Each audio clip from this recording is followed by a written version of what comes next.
HRTC कर्मियों के वेतन को लेकर बोले मुख्यमंत्री सुखविंदर सिंह सुक्खू। 2 दिन में मिल जाएगा कर्मियों को वेतन। भाजपा ने एचआरटीसी को पहुंचाया घाटे में। बीबीएमबी में हिमाचल को मिले हिस्सेदारी। हिमाचल को आज तक इस प्रोजेक्ट से नहीं मिला एक भी पैसा।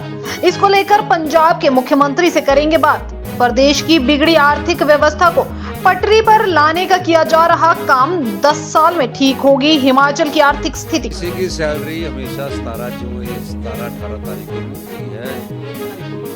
नहीं, तो खुद कह रहे तो 14 तारीख को मिली, आजकल में मिल जाएगी।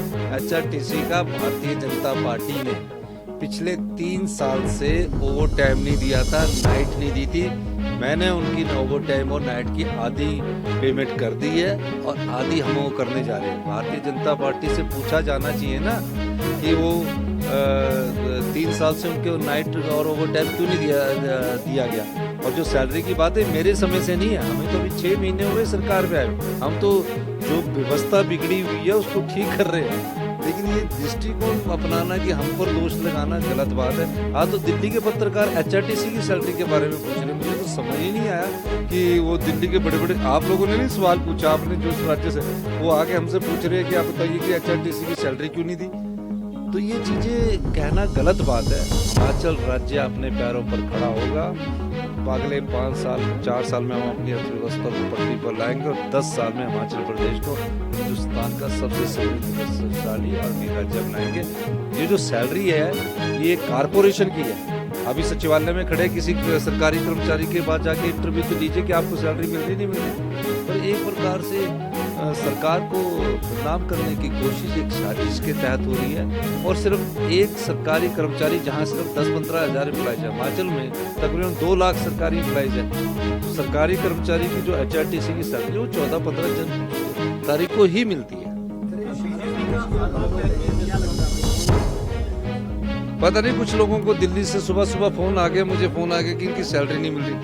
अरे प्रदेश में और कार्य हो रहे हैं और कोई ऐसी घटना घटी जैसे ये, तो काफी लोग दिल्ली से पत्रकार पूछ रहे हैं कि सैलरी नहीं मिल रही। पता नहीं किसके तहत। आज तक तो सवाल नहीं। पिछले महीने भी उनको 15 तारीख को सैलरी मिल रही, इस महीने भी 15 तारीख को सैलरी मिल रही, पिछले 10 साल से 15 तारीख से सैलरी मिल रही है। पर आज पता नहीं मुझे खुद भी नहीं समझ आया कि क्यों ऐसी बात है।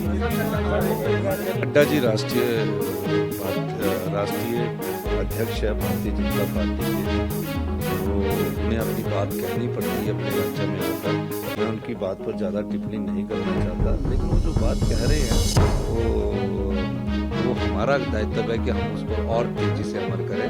तो जो गारंटी हमें याद करवा रहे हैं, हमने 3 गारंटियाँ पूरी कर दी है। और जिस गारंटी को लेकर ज़्यादा याद करवा रहे हैं तो हमारा, देखिए, किसी भी चुनौती का सामना करने के लिए हमारी सरकार कर्ज के बोझ के तले दबने के बाद भी यही वो अधिकारी है जिनसे हमने अपने सरकारी कर्मचारियों को, अधिकारियों को, जो हिमाचल प्रदेश की विकास की गाथा लिखते हैं, ओल्ड पेंशन स्कीम की। एक भी विभाग आज मुझे बता दीजिए जिसको सैलरी ना मिलती हो, और एक भी डिपार्टमेंट ऐसे ना बता हो जहां हमने आज विकास के कार्यों को अमली जामा ना पहना है। वो घबरा रहे हैं। जिस तेजी से हमारी सरकार कार्य कर रही है तो उनके पास कहने को कुछ नहीं है। ठीक है, आप हमारे पैसे रो सकते हो, आप 4 संसद चुनकर गए हो, आप पैसे ही रोकने हैं। 14,500 करोड़ में से हमारे कर्ज की लिमिट को 8,500 करोड़ का आपने कम कर दिया। आपने हमारी जो और लिमिट है, एक्सटर्नल एडीडी प्रोजेक्टों की लिमिट है, जिसमें विश्व बैंक, जायका, एडीबी आते हैं, उनको आप कम कर दिया। इसका ये मतलब नहीं है कि हम विकास की सीमा को रोकने से आगे नहीं बढ़ेंगे। हम बढ़ेंगे और संघर्ष करेंगे और कड़ी मेहनत करेंगे और प्रदेश की जनता को आने वाले 10 सालों में हिंदुस्तान का सबसे समृद्धशाली राज्य बनाएंगे। वो एचआरटीसी की सैलरी हमेशा 17-18 तारीख को मिलती है। नहीं, तो खुद कह रहे तो 14 तारीख को मिली, आजकल में मिल जाएगी। एचआरटीसी का भारतीय जनता पार्टी ने पिछले 3 साल से ओवर टाइम नहीं दिया था, नाइट नहीं दी थी। मैंने उनकी ओवर टाइम और नाइट की आधी पेमेंट कर दी है और आधी हम वो करने जा रहे हैं। भारतीय जनता पार्टी से पूछा जाना चाहिए ना कि वो 3 साल से उनके नाइट और ओवर टाइम क्यों नहीं दिया गया।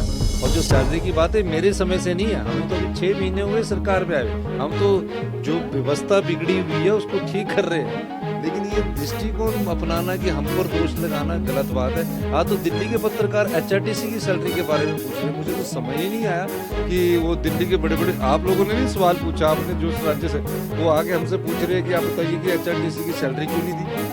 तो ये चीज़ें कहना गलत बात है। हिमाचल राज्य अपने पैरों पर खड़ा होगा, अगले 5 साल 4 साल में हम अपनी अर्थव्यवस्था को पटरी पर लाएंगे और 10 साल में हिमाचल प्रदेश को हिंदुस्तान का सबसे समृद्धशाली राज्य बनाएंगे।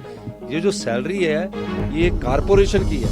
अभी सचिवालय में खड़े किसी सरकारी कर्मचारी के पास जाके इंटरव्यू तो लीजिए कि आपको सैलरी मिल रही नहीं मिल रही। पर एक प्रकार से सरकार को बदनाम करने की कोशिश एक साजिश के तहत हो रही है। और सिर्फ एक सरकारी कर्मचारी, जहां सिर्फ 10-15 हज़ार एम्प्लॉइज है, हिमाचल में तकरीबन 2 लाख सरकारी एम्प्लॉइज हैं। तो सरकारी कर्मचारी की जो HRTC की सैलरी वो 14-15 तारीख को ही मिलती है।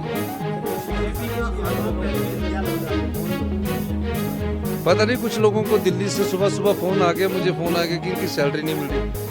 अरे प्रदेश में और कार्य हो रहे हैं और कोई ऐसी घटना घटी, जैसे ये तो काफी लोग दिल्ली से पत्रकार पूछ रहे हैं कि सैलरी नहीं मिल रही। पता नहीं किसके तहत। आज तक तो सवाल नहीं, पिछले महीने भी उनको 15 तारीख को सैलरी मिल रही, इस महीने भी 15 तारीख को सैलरी मिल रही, पिछले 10 साल से 15 तारीख से सैलरी मिल रही है। पर आज पता नहीं मुझे खुद भी नहीं समझ आएगी क्यों ऐसी बात है। लेकिन नड्डा जी राष्ट्रीय अध्यक्ष है भारतीय जनता पार्टी के, तो उन्हें अपनी बात करनी पड़ती है अपने राज्य में आकर। मैं उनकी बात पर ज़्यादा टिप्पणी नहीं करना चाहता, लेकिन वो जो बात कह रहे हैं वो हमारा दायित्व है कि हम उसको और तेज़ी से अमल करें। तो जो गारंटी हमें याद करवा रहे हैं, हमने 3 गारंटियाँ पूरी कर दी है और जिस गारंटी को लेकर ज़्यादा याद करवा रहे हैं तो हमारा